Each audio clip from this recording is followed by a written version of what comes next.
reciban un saludo y un abrazo desde la Iglesia Cristiana Bautista Eliasim en esta mañana de domingo 16 de agosto del año 2020. Vamos a continuar en esta mañana de domingo con nuestra serie de mensajes que se titula Dios no está en cuarentena. Y la pregunta con la que quiero iniciar en esta mañana sería: ¿qué significa o qué quiero decir precisamente cuando digo Dios no está en cuarentena? Pues bien, lo cierto es que esta serie de mensajes de este mes de agosto tiene este título con la intención de recordarnos que el Señor no está inactivo o separado o ajeno a lo que está ocurriendo en nuestro mundo, pues precisamente Él no está en cuarentena como si Él fuera una clase de Dios distante del que muy poco sabemos. Por lo contrario, el Señor nuestro Dios sigue trabajando a favor nuestro a pesar de las situaciones difíciles, a pesar de la pandemia, de la incertidumbre, de los días grises que se están asomando en el horizonte. Podemos estar confiados en que Él tiene cuidado de nosotros y que nada ha salido de su control. Y en estos tiempos de dificultad debemos recordar que hemos sido llamados a ser lumbreras, tal como podemos leer en el Evangelio según San Lucas, capítulo 11, versículo 33, que dice de la siguiente manera: al encender una lámpara nadie la pone en oculto ni debajo de un cajón, sino sobre un candelero, para que todos los que entren vean la luz. Esto lo vimos hace 2 semanas en este mensaje, y ahí veíamos cómo el Señor nos ha llamado o nos ha puesto como luz en medio de la oscuridad que está rodeando este mundo ante las circunstancias que estamos atravesando. Y la luz que nosotros debemos transmitir es la luz del Evangelio de Cristo. Esa luz que nos da paz, que nos da ánimo, consuelo y esperanza, de la cual nosotros, como veíamos la semana anterior, hemos sido llenos en nuestros corazones y que ahora más que nunca nosotros debemos compartir con aquellos que lo necesitan. Sin embargo, a pesar de haber sido llenos de la luz tan gloriosa, a pesar de haber sido llenos de la luz de Cristo, nosotros solo somos frágiles vasijas de barro. Y esto es algo que mencionamos la semana anterior, y como tal podemos ser precisamente propensos a desanimarnos, a fatigarnos o a ser presas del temor. Y ante tal demostración de debilidad, cualquiera pensaría que el Señor nos desecharía. No obstante, Él nos dice que si nosotros vamos delante de Él reconociendo nuestra fragilidad, Él nos fortalecerá con su poder. Esto también lo veíamos la semana anterior en la segunda epístola a los Corintios, capítulo 12, versículo 9, en donde podemos leer lo siguiente: bástate mi gracia, este es el Señor hablando, porque mi poder se perfecciona en la debilidad. Por tanto, de buena gana me gloriaré más bien en mis debilidades, para que repose sobre mí el poder de Cristo. Por tanto, en estos tiempos complicados que vivimos hoy en día, nosotros debemos recordar que llevamos la luz de Cristo y también debemos llevar esa luz a quienes lo necesitan. Y si en algún punto de esta carrera, de todo lo que está aconteciendo, nos sentimos cansados o abatidos a causa de las dificultades con las que nos estamos enfrentando, debemos reconocer ante el Señor nuestra debilidad, y de esa manera nosotros recibiremos, de acuerdo a su palabra, de acuerdo a sus promesas, nosotros recibiremos su poder, su ánimo y su fortaleza. Ahora bien, en esta mañana me gustaría que juntos revisemos cómo uno de los siervos del Señor que nosotros encontramos en la Biblia se enfrentó precisamente a las dificultades, y él se mostró como luz en los tiempos difíciles. Él fue fortalecido en medio de sus debilidades, y también veremos cómo el Señor usó estos tiempos complicados en la vida de este hombre para prepararlo y para formar su carácter en él. Y primero que nada en esta mañana lo voy a invitar a que imagine conmigo una escena en donde hay miles de personas reunidas. Hay mujeres que entonan cantos de júbilo, hay niños que gritan con emoción, hay hombres que vitorean felices y todos juntos celebran la coronación del nuevo rey. Este nuevo rey es un hombre de aproximadamente 30 años de edad, es bastante bien parecido, es un guerrero nato, amado por sus hombres. Cualquiera diría que precisamente ha nacido para ser rey.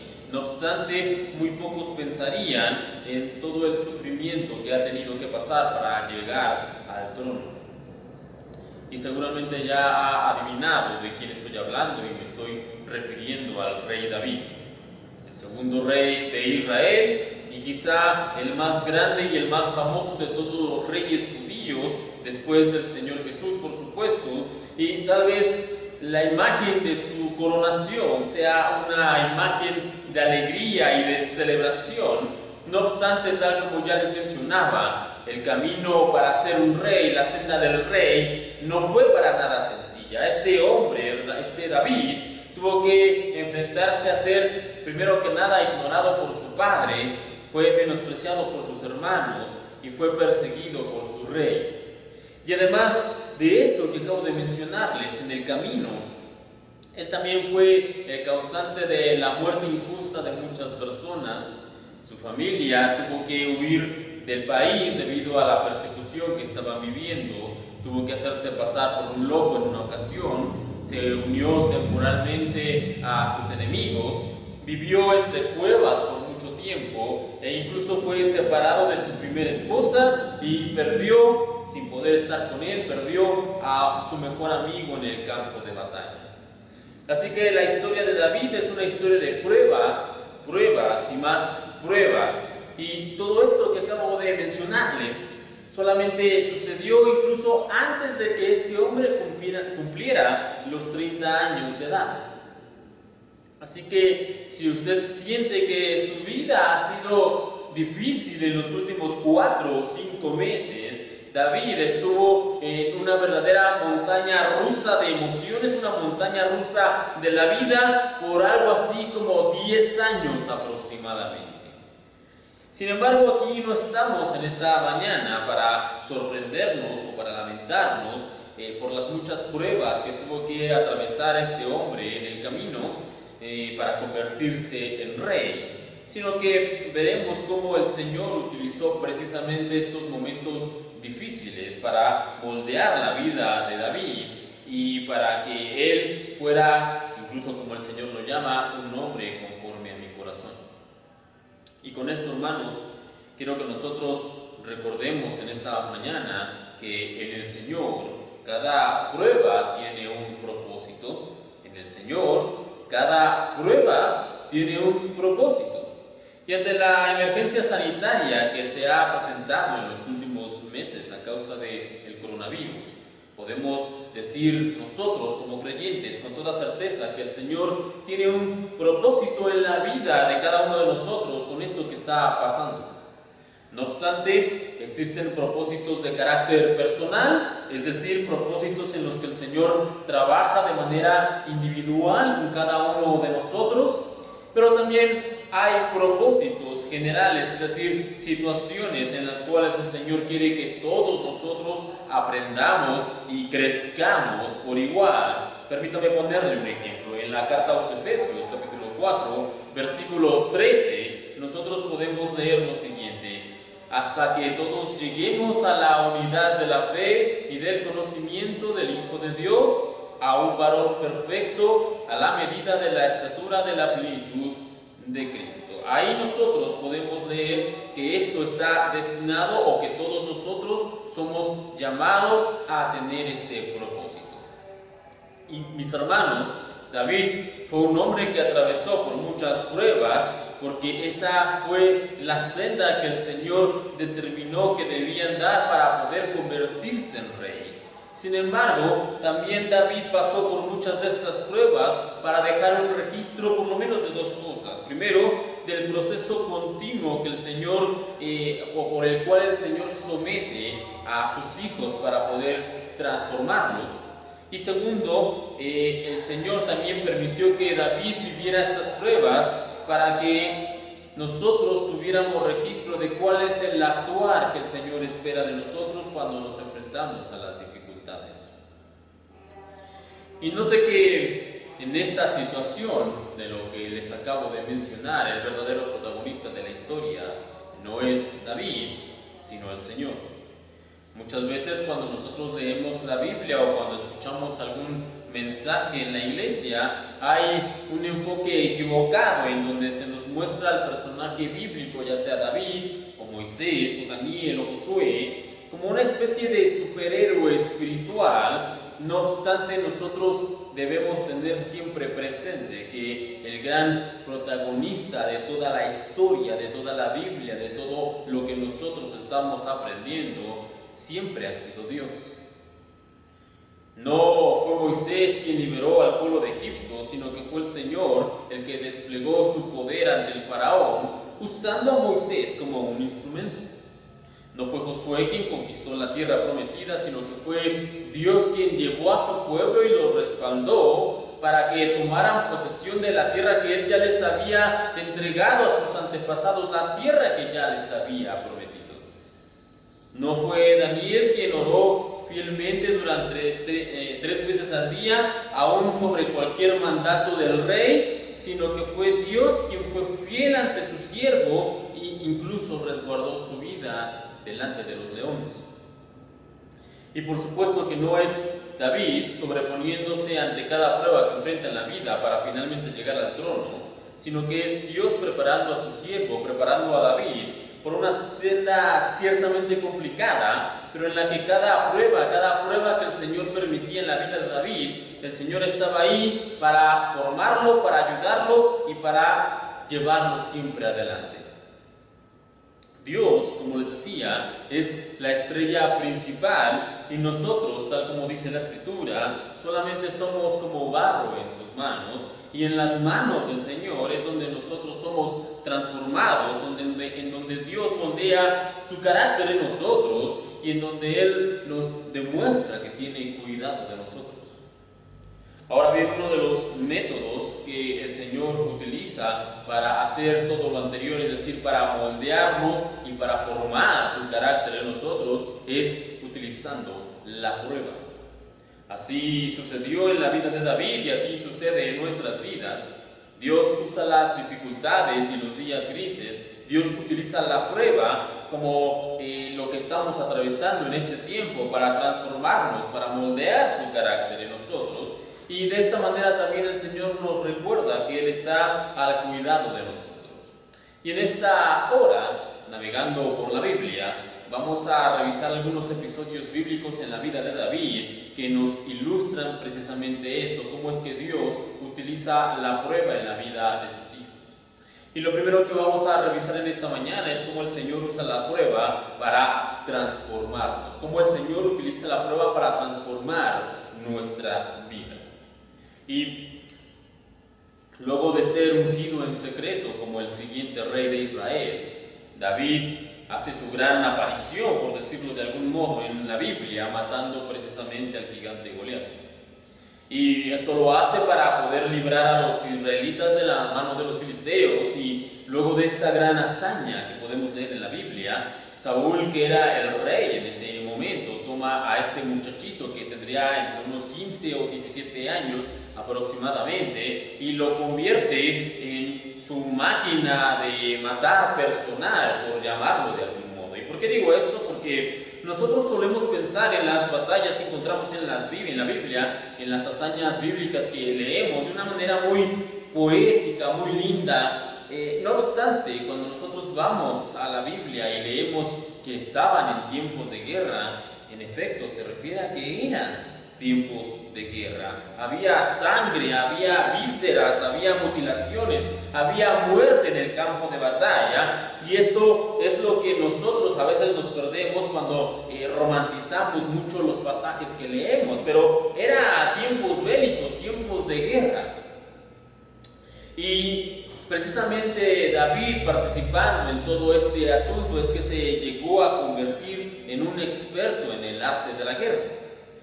Y tal era la pericia de David en esta situación, en el arte de la guerra, que en cierta ocasión, cuando regresan de las batallas, nos dice la Biblia que las doncellas lo recibieron cantando lo siguiente. Lo podemos leer en 1 de Samuel, capítulo 18, versículo 7. Saúl mató a sus miles y David a sus 10,000.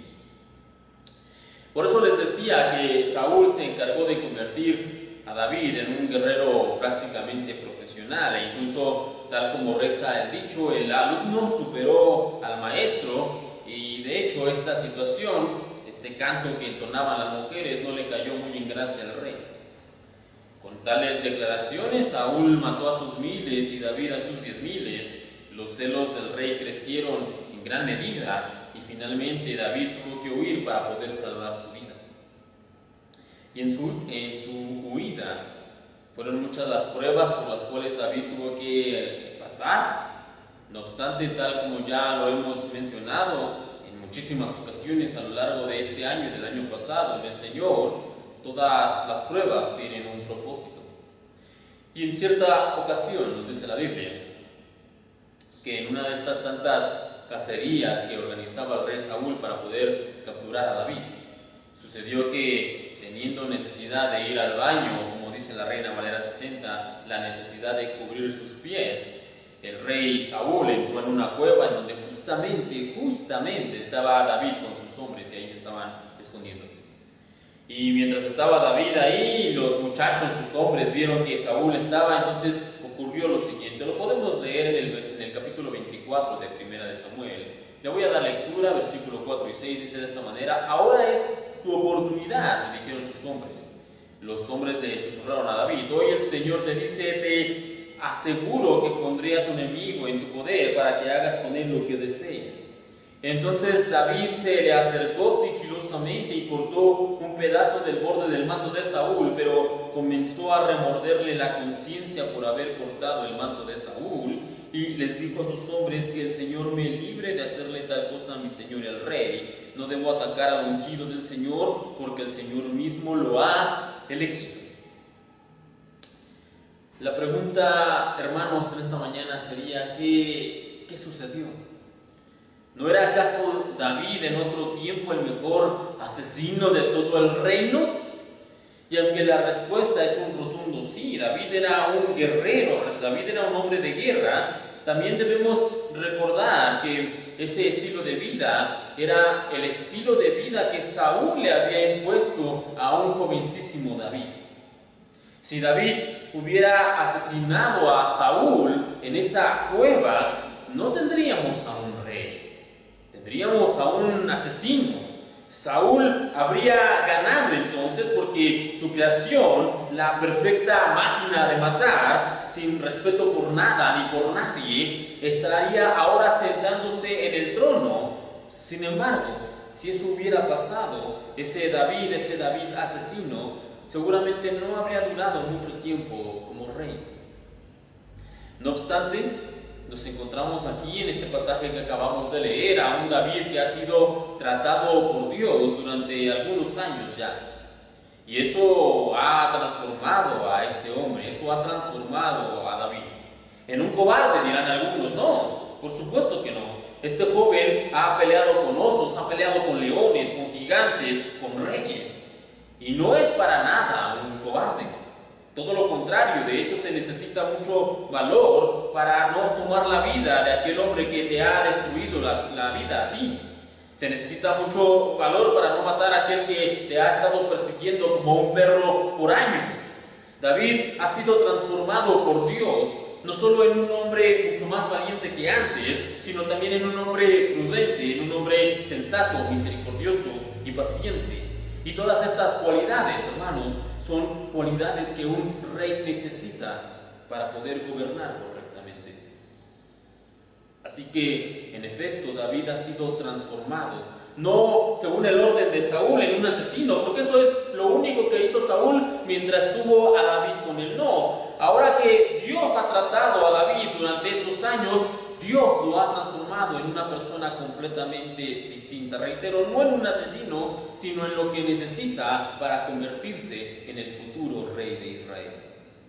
Por lo tanto, podemos decir que el Señor, por medio de la prueba, así como David, a nosotros también nos transforma y también nos prepara y nos capacita para que, llegado el momento, nosotros podamos actuar conforme al plan que tiene el Señor para nuestras vidas. Una vez más, por medio de la prueba, el Señor nos capacita para el plan que Él tiene para nosotros. Ahora bien, el segundo punto que vamos a ver en esta mañana, que tiene que ver también con la prueba, es que el Señor espera de sus hijos fidelidad y fe cuando nos enfrentamos a diversas pruebas. Cuando nos enfrentamos a diversas pruebas. Es interesante ver cómo tanto Saúl como David fueron sometidos precisamente a la misma prueba. Y el primero, Saúl, para ver si su reino sería confirmado, y David también fue sometido a la misma prueba, pero en su caso fue para ver si él ya estaba listo, si él ya estaba preparado para ser coronado como rey. No obstante, y en un momento vamos a verlo más a detalle, pero el actuar de estos dos hombres fue completamente distinto, fue contrario cada uno de ellos. La Biblia nos cuenta que en el segundo año del reinado de Saúl, él salió a hacer la guerra en contra de los filisteos, y sin embargo, antes de la batalla, él tenía que esperar a Samuel para poder ofrecer un sacrificio al Señor. Samuel le dijo a Saúl que esperara, que él iba a tardar 7 días en llegar, pero pasaron los 7 días y Samuel no llegó. Así que como el profeta no llegaba y la situación se estaba poniendo cada vez más tensa, de hecho muchos de los hombres de Saúl tenían miedo y otros tantos incluso ya habían desertado, se habían escapado de la batalla. Así que el rey decidió que él mismo haría el sacrificio, aun cuando esa no era su labor. Y entonces procedió, él hizo el sacrificio al Señor, y una vez que terminó, nos cuenta el relato bíblico que entonces sí llegó Samuel a aquel lugar y le preguntó por qué había hecho tal cosa, a lo que Saúl respondió lo siguiente. Podemos leer este episodio en 1 Samuel capítulo 13, y lo voy a leer yo del versículo 9 en adelante. Dice de esta manera: y Saúl respondió: porque vi que el pueblo se me desertaba y que tú no venías dentro del plazo señalado y que los filisteos estaban reunidos en Micmas, me dije: ahora descenderán los filisteos contra mí en Gilgal, y yo no he implorado el favor de Jehová. Me esforcé, pues, y ofrecí holocausto. Entonces Samuel dijo a Saúl: locamente has hecho, no guardaste el mandamiento de Jehová tu Dios que él te había ordenado, pues ahora Jehová hubiera confirmado tu reino sobre Israel para siempre. Mas ahora tu reino no será duradero. Jehová se ha buscado un varón conforme a su corazón, el cual Jehová ha designado para que sea príncipe sobre su pueblo, por cuanto tú no has guardado lo que Jehová te mandó.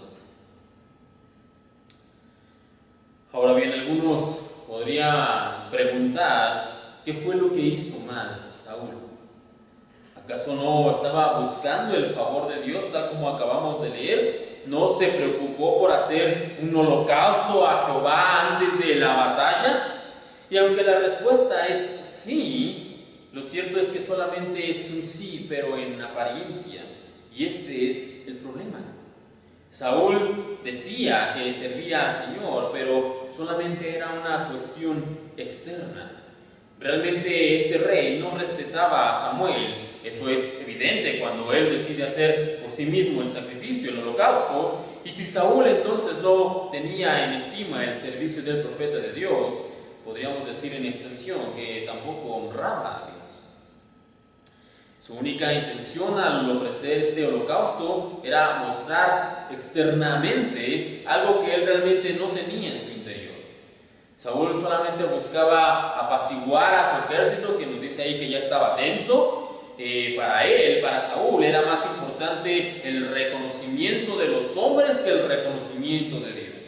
De hecho, esto último se pone en manifiesto en otra ocasión, cuando Saúl de hecho termina ahí prácticamente de clavar los clavos del ataúd de su reino, pues desobedece incluso abiertamente las órdenes del Señor, y por esto Samuel le dice que él ha sido completamente desechado. Eso usted lo puede leer en 2 de Samuel, capítulo 15, versículo 30. Ahí leemos a Saúl diciendo lo siguiente, después de que sabe que ha cometido un error. Dice: sé que he pecado, dice Saúl, pero al menos te ruego que me honres ante los ancianos de mi pueblo y ante Israel al volver conmigo para que adore al Señor tu Dios.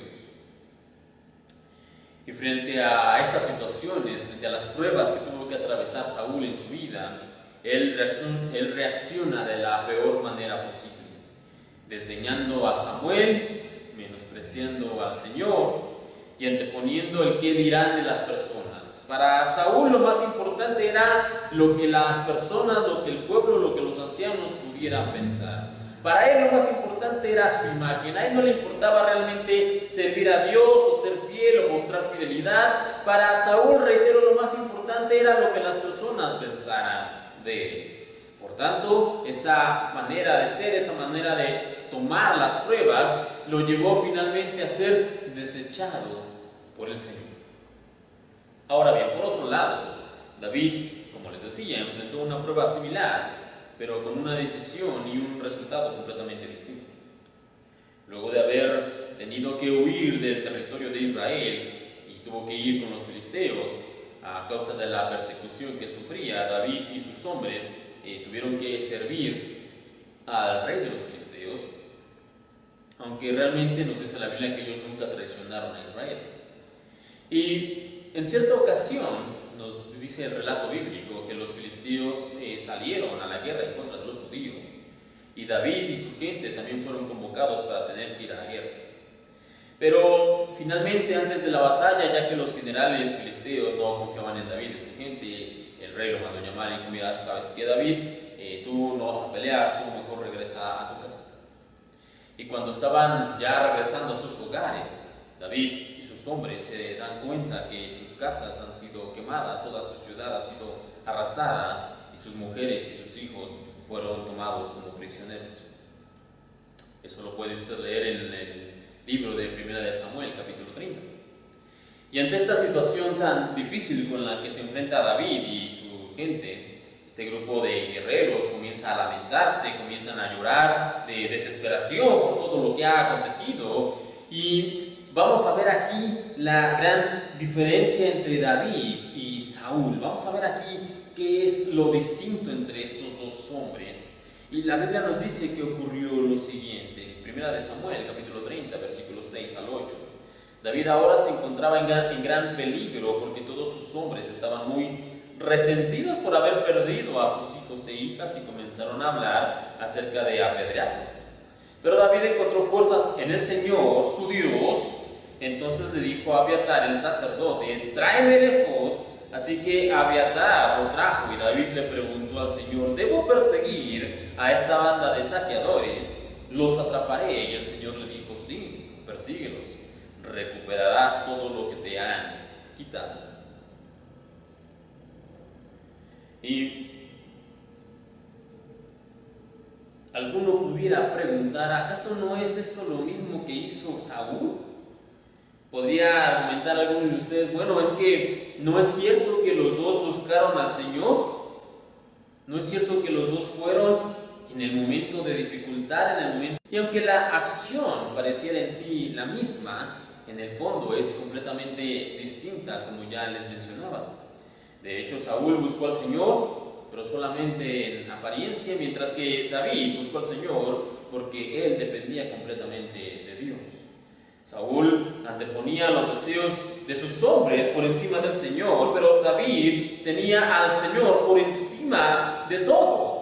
Saúl buscaba el reconocimiento de la gente sin importarle realmente el Señor, pero David quería agradar al Señor sin importar lo que pudieran decir o lo que pudieran pensar los demás. He aquí una gran diferencia, hermanos. Cuando nosotros leemos en la Biblia que David buscó al Señor como su primera opción, no es algo que él estaba haciendo por compromiso o por quedar del bien delante de sus hombres. No. Como acabamos de leer ahí en el relato bíblico, se nos dice que su vida estaba en peligro, estaban pensando en apedrearlo. La gente hablaba ahí de matar a David. Y aunque la historia nos dice que Dios sí, en efecto, ordenó que se levantaran, que persiguieran a los de Amalek, y Dios les prometió que recuperarían todo lo que habían perdido, lo cierto es que podemos también estar seguros que si David hubiera recibido la orden contraria, si David hubiera recibido la orden de parte del Señor de no moverse y de permanecer quietos, él lo habría hecho. Él se habría quedado ahí porque para él, para este futuro rey, obedecer al Señor era lo más importante de todo. Él tenía en primer lugar a Dios y él estaba ahí para obedecer y para quedar bien con el Señor, no con los hombres. Y ante esta misma prueba, porque les decía, tanto David como Saúl enfrentaron la misma situación con algunas circunstancias distintas, pero al final del día es la misma prueba. Saúl cede y pierde el reino, mientras que David, ante esta misma situación, confía en Dios y confirma el trono. Y estos dos hombres que tenían el mismo llamado, que tuvieron la misma prueba, que tenían al mismo Dios, tienen diferentes resultados. Y lo cierto es que hay una forma de actuar, una manera de responder, que el Señor espera de nosotros, sus hijos, cuando nos enfrentamos ante diversas pruebas. Y no se trata de que el Señor espere que nosotros actuemos con valor o que nosotros nos enfrentemos con compromiso o con entrega, lo cual es bueno, sí, pero no se trata de eso. De hecho, lo que el Señor espera de nosotros cuando nos enfrentamos a las pruebas es que tengamos fidelidad y que tengamos fe. Fidelidad para con el Señor, que Él sea lo primero, que Él sea lo más importante, que Él sea el primer lugar en nuestras vidas. Y fe para confiar en su palabra, para confiar en sus promesas, para creer que Él hará lo que nos ha prometido. Fidelidad y fe, eso es lo que el Señor espera que nosotros respondamos cuando nos enfrentamos ante diversas pruebas. Así que, hermanos, nosotros debemos orar y pedirle al Señor que nos ayude a ser fieles a Él cada día y que no permita que nos falte la fe cuando nos enfrentamos a las dificultades de la vida. Finalmente, hermanos, ya para ir terminando, son muchos los sobrenombres que se le ha dado al rey David a lo largo de los años en la iglesia o en las iglesias. Algunos lo llaman el salmista, otros le llaman el pastorcillo de Belén, el dulce cantor de Israel, el que cantaba las mañanitas. Bueno, tal vez eso no es de la iglesia, pero son muchos los sobrenombres que le han puesto al rey David. Sin embargo, hay un sobrenombre que el Señor, de hecho, el Señor Dios le da a David y que lo encontramos en diferentes partes de la Biblia. Una de esas partes la podemos encontrar en Hechos, capítulo 13, versículo 22. Ahí leemos esto: he hallado a David, hijo de Isaí, varón conforme a mi corazón, quien hará todo lo que yo quiero. Varón conforme a mi corazón, un hombre conforme al corazón de Dios. Y si en esta mañana yo les preguntara a ustedes, ¿quién de ustedes precisamente quiere ser un hombre o una mujer conforme al corazón de Dios? Es muy probable que la mayoría de nosotros levantáramos las manos. Sin embargo, basándonos en lo que acabamos de revisar en esta mañana, podemos decir también que para ser hombres y mujeres conforme al corazón de Dios es necesario pasar por diversas y constantes pruebas. Por lo tanto, quizá deberíamos preguntar o hacer la pregunta más completa: ¿cuántos de nosotros quisiéramos ser llamados hombres y mujeres conforme al corazón de Dios, aún sabiendo que debemos pasar por muchas pruebas? Y si hiciéramos ahora esa pregunta, es probable que no fueran o no serían muchas las manos que veríamos levantadas. Aunque también, por otro lado, debemos saber que la prueba en la vida de un creyente es algo inevitable. Es algo por lo cual todos sí o sí vamos a tener que pasar. Siempre en distintos periodos, con diferentes intensidades, pero la prueba va a llegar a nuestras vidas. Así como lo fue en el camino del rey David, es parte también del camino del creyente y por lo tanto no se trata de querer o de no querer pasar por la prueba o de querer o no querer estar en ella, no, sino que nosotros debemos aprender, conforme a la palabra, a atravesar la prueba de manera correcta, siendo primero que nada transformados por el Señor, por medio de la prueba, siendo transformados cada día más a la imagen de su Hijo Jesucristo, y al mismo tiempo siendo fieles al Señor y teniendo fe en que Él tiene cuidado de nosotros. Y una vez más, hermanos, la prueba inevitablemente va a llegar a nosotros, ya sea como una enfermedad o una pérdida, una traición, necesidad quizá económica, tristeza, desánimo, depresión, desesperación o cosas similares a estas. No obstante, cuando nosotros tengamos que enfrentarnos a la prueba, lo que debemos hacer es que debemos hacerlo no como Saúl. No. Tenemos aquí dos opciones, hermanos. Podemos ir y enfrentar la prueba como Saúl, confiando en el Señor, sí, pero solamente en apariencia. Confiando en el Señor, sí, pero realmente solo de manera externa, interesados más en lo que los demás van a pensar o lo que van a decir de nosotros. Y si lo hacemos de esa manera, al igual que ese rey, vamos a estar condenados al fracaso y vamos a ser desechados por el Señor. No obstante, hay una segunda opción en la cual nosotros, o por medio de la cual nosotros podemos enfrentar la prueba.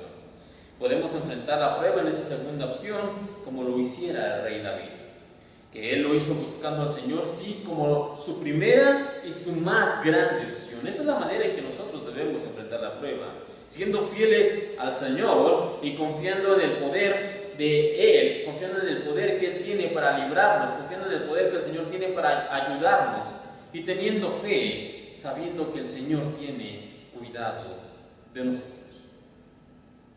Hermanos, pidamos al Señor en esta hora que nos permita enfrentar la prueba como David, como aquel hombre conforme a su corazón, de tal manera que nosotros podamos ser transformados y que podamos enfrentar la prueba de manera correcta.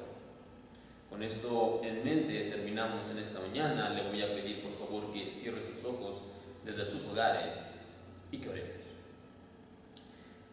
Señor, te damos gracias en esta mañana, primero que nada por la vida, también por la oportunidad de escuchar tu palabra. Te doy gracias por mis hermanos que están del otro lado de la pantalla, que por favor, Señor, tú los guardes, te pido, y que tú los sigas protegiendo en medio de sus necesidades, de sus dificultades y de sus pruebas. Y Señor, primero que nada, en este momento quiero pedirte que tú nos ayudes a hacer luz ante las personas que lo necesitan, que nosotros podamos llevar la luz del Evangelio en estos tiempos de oscuridad. Del mismo modo, Señor, reconocemos que a pesar de todo somos frágiles vasijas de barro y que necesitamos tu ayuda, tu bendición, tu provisión, tu protección, tu soporte, Señor, porque, como dice tu palabra, separados de ti nada podemos hacer. Señor, también queremos pedirte en esta mañana que tú nos permitas poder servirte sinceramente y de manera correcta, con honestidad.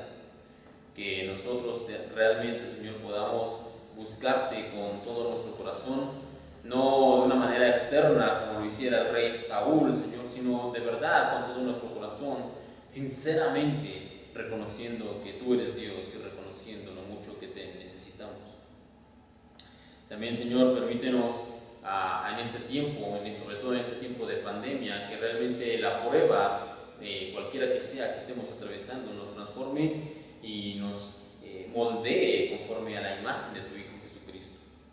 Que nosotros realmente, como el barro, Señor, permitamos que tú trabajes libremente, que no pongamos obstáculos, que no pongamos, Señor, un corazón de piedra, sino que tú puedas trabajar libremente con nuestras vidas, moldeándonos a la imagen de tu Hijo. Y por último, Señor, queremos pedirte en esta hora que tú nos permitas pasar la prueba con fidelidad a ti y con fe en que tú tienes cuidado de nosotros, aun cuando la situación sea la más difícil que hayamos enfrentado.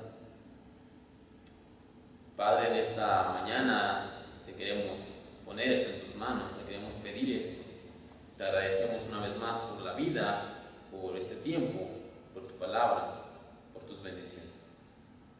Gracias, Señor, en el nombre de tu Hijo, el Señor Cristo Jesús.